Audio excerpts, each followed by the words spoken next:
ကြောင့်လဲဘာအတွက်လဲကိုကချက်နေမိတာမေးရလွယ်ပေမဲ့အဖြစ်ခက်သိတယ်လို့မသိတယ်လို့ပါပဲပန်းညံသူမရှိလက်ချိန်တိုင်းရင်ပန်းကတော့ပွင့်နေမှာပဲအပေါ်ရေကိုမစိုးတတ်ဘူးတာမန်လူတယောက်မဟုတ်လေတကယ်ပါမင်းရဲ့ကိုကတော့ချစ်တာတစ်ခုတည်းပြီးတယ်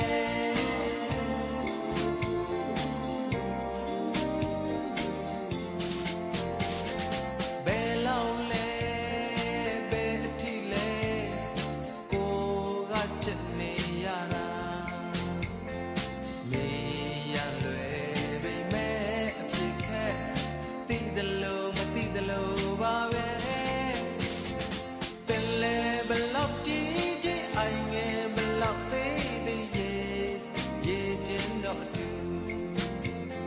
အပေါ်ရေကိုမစိုးတတ်ဘူးတာမန်လူတယောက်မဟုတ်လေ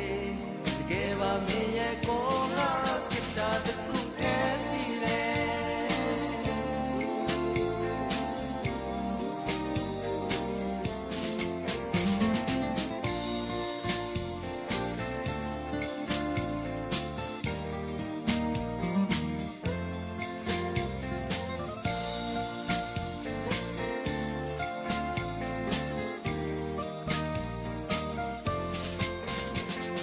ဘယ်ကစလဲ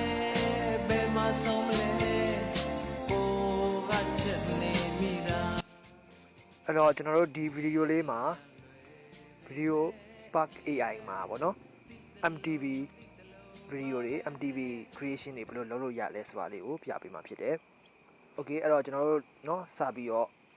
generate ထဲဝင်လိုက်တဲ့ဆိုရင်သူရဲ့ creator mode ပေါ့နော် creator mode ထဲမှာ MTV เนาะ MTV creation ဆိုတဲ့ဟာဒီ mode လေးတစ်ခုရှိရပေါ့နော်ဒီဟာလေးကိုနှိပ်လိုက်တယ်ဆိုရင်အောက်မှာMTV သူเนาะလောက်ရမဲ့ title MTV title ရဲ့เนาะဒီ MTV ရဲ့ဘလို့ MTV မျိုး description ရေးပေးရမှာပေါ့နော်မြန်မာလိုရေးလို့ရတယ်เนาะ title ရဲ့ခေါင်းစဉ်ရဲ့သူရဲ့သချင်းပုံစံရေးမယ်ရေးပြီးတော့ဒီမှာကျွန်တော်တို့က language မှာကိုကမြန်မာဆိုရင်မြန်မာ language ကိုရွေးသချင်းရဲ့ပုံစံလေးเนาะသူရဲ့ ratio ရွေးပြီးတော့အောက်မှာကျတော့သူဒီ duration ပေါ့နော်ဒီ video ဒီ MTV video က duration ဘယ်လောက်နဲ့ထုတ်ချင်လဲပေါ့နော် duration ရွေးပေးရမယ်အများဆုံးက5မိနစ်ပေါ့နော်5မိနစ်ထိရွေးလို့ရတယ်ထုတ်လို့ရတယ်အဲ့တော့သူကduration များလေသူရဲ့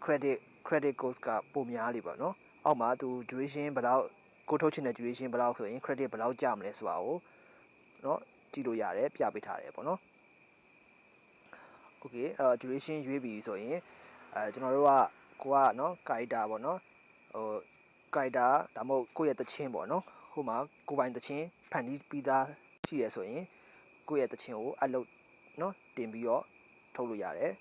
เนาะကိုယ့်ရဲ့ MTV ဖန်တီးပြီးသား MP3 file ကိုတင်ပြီးတော့လုပ်လို့ရတယ်ပြီးတော့ character ပေါ့နော်မှာ on တကယ်လို့ကိုယ့်ရဲ့ပုံပေါ့နော်ကိုယ့်ရဲ့ပုံကို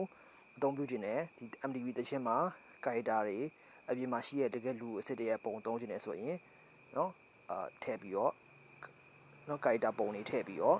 အသုံးပြုလို့ရတယ်เนาะအဲ့တော့ဒီမှာcharacter ပုံလေးကိုယ့်ရဲ့ပုံဖြစ်ဖြစ်ပေါ့နော်တခြားဒီ AI ကနေထုတ်ထားတဲ့ပုံတွေပဲဖြစ်ဖြစ်ပေါ့နော်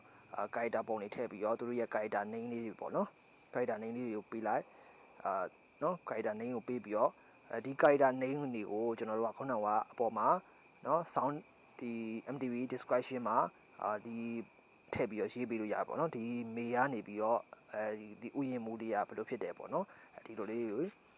character name ကိုဒီကျွန်တော်ခုနက MTV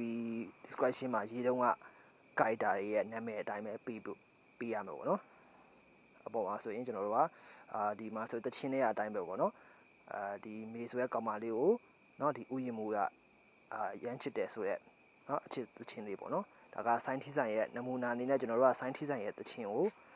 ကျွန်တော်တို့ဖတ်ပြန်ပြီးတော့ MTV အနေနဲ့ဖန်တီးတဲ့ပုံစံလေးပေါ့နော် Okay အဲ့တော့ဒီမှာကျွန်တော်တို့ကအကုန်လုံး character တွေထည့်ပြီး name ပေးပြီးเนาะအပေါ်မှာလည်းကိုထုတ်ချင်တဲ့ duration ကိုရွေးပြီးเนาะရွေးပြီးเนาะဒီမှာတချင်းနဲ့ထည့်ပြီးပေါ့နော် ဒီမှာကကိုကတချင်းမရှိဘူးဆိုရင်ဒီမှာကျွန်တော်တို့ကgenerate မှာ AI ကို generate ထုတ်ခိုင်းလို့ရတယ်เนาะ AI ကို generate ထုတ်ခိုင်းလို့ရတယ်character တွေကိုလည်း AI ကိုထုတ်ခိုင်းလို့ရတယ်တကယ်လို့ကိုယ့်ရဲ့ပုံကို AI ကိုမထုတ်ခိုင်းတဲ့ကိုယ့်ရဲ့ပုံကိုသုံးချင်လည်းရတယ်ပေါ့နော်โอเคအဲ့တော့ဒီမှာ create လုပ်လိုက်တယ်ဆိုရင်သူကနေပြီးတော့ဒီမှာ character ပေါ့နော်ဒါကကျွန်တော်တို့ကထည့်ပေးထားတဲ့ character ပေါ့နော်တကယ်လို့ character မထည့်ပေးဘူးဆိုရင် AI ကနေပြီးတော့ auto ပေါ့နော် auto ထုတ်ပေးသွားလိမ့်မယ်တချင်းနေလဲသူကတကယ်လို့စာသားတွေလည်းသူကထုတ်ပေးရပေါ့နော်ဒါပေမဲ့ခုကကျွန်တော်တို့ကကိုယ်ပိုင်တချင်းပေါ့နော်ကိုယ်ပိုင်တချင်းကိုအသုံးပြုတဲ့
ရတယ်မှာကျွန်တော်ဗီဒီယိုရပြီဆိုရင်သူကနော် download ဆိုပြီးတော့ပေါ်လာလိမ့်မယ်အဲ့တော့ sim တစ်ခုချင်းစီကိုဗီဒီယိုတစ်ခုချင်းစီကို download ဆွဲလို့ရတယ်နော်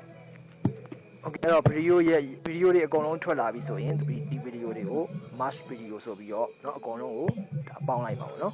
ဒါဆိုရင်နောက်ဆုံးเนาะဗီဒီယိုတွေကိုသူကပေါင်းပေးလိမ့်မယ်ပေါင်းပေးပြီးတော့ခဏကကျွန်တော်တို့ရဲ့ကိုတင်ထားတဲ့ပေါ့เนาะကိုရဲ့တချင်းနဲ့ပေါ့เนาะပေါင်းဆက်ပြီးတော့နောက်ဆုံး file နဲ့ပေါ့ file နဲ့ဗီဒီယိုထုတ်ပေးလိုက်ပြီပေါ့เนาะဒီအဲ့တော့ဒီမှာနောက်ဆုံးထွက်လာပြီပေါ့เนาะဗီဒီယို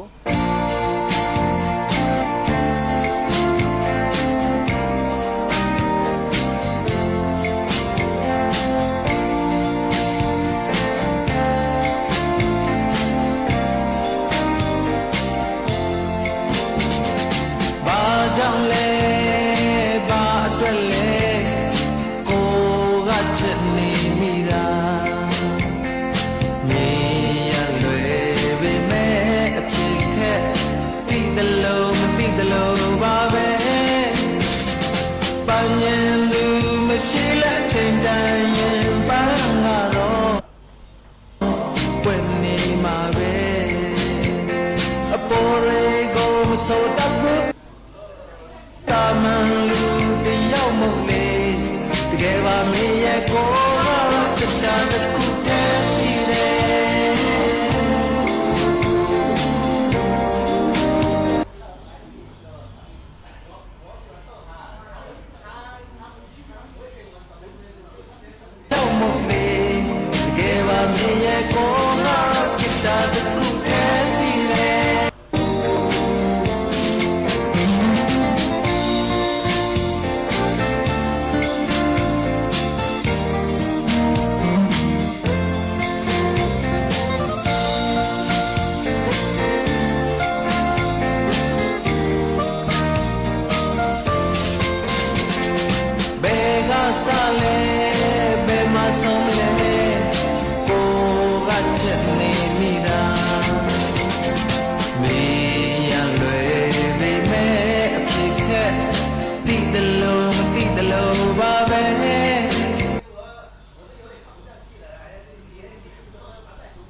Okay အဲ့တော့ကျွန်တော်တို့နောက်ထပ် video အသစ်ဖန်တီးမယ်ဆိုရင် create another ဆိုတာလေးကိုနှိပ်လိုက်ရင်နော် create အပေါ်က create another ဆိုတာလေးနှိပ်လိုက်ရင်နောက်ထပ် video အသစ် MTV အသစ်ဖန်တီးလို့ရလိမ့်မယ်ပေါ့နော်တကယ်လို့ကိုကဖန်တီးအရင်ဖန်တီးတာကြည့်ရင်ဒီမှာ show ဆိုတာနှိပ်လိုက်ဒါဆိုရင်ကိုဖန်တီးထားတဲ့နော် MTV တွေအကုန်ကျလာလိမ့်မယ်နော်ဒီမှာ show ဆိုတာလေးနှိပ်လိုက်ရင်နော်ကိုအရင်ကဖန်တီးထားတဲ့ MTV တွေအကုန်လုံးကိုပြန်ကြည့်လို့ရတယ်နော်ပြန်ပြီးတော့တွားလို့ရတယ်ထုတ်လို့ရတယ်ပေါ့နော်မပြီးသေးတဲ့ MTV တွေပြန်ကြည့်လို့ရတယ်ပြန်သုံးလို့ရတယ်နော်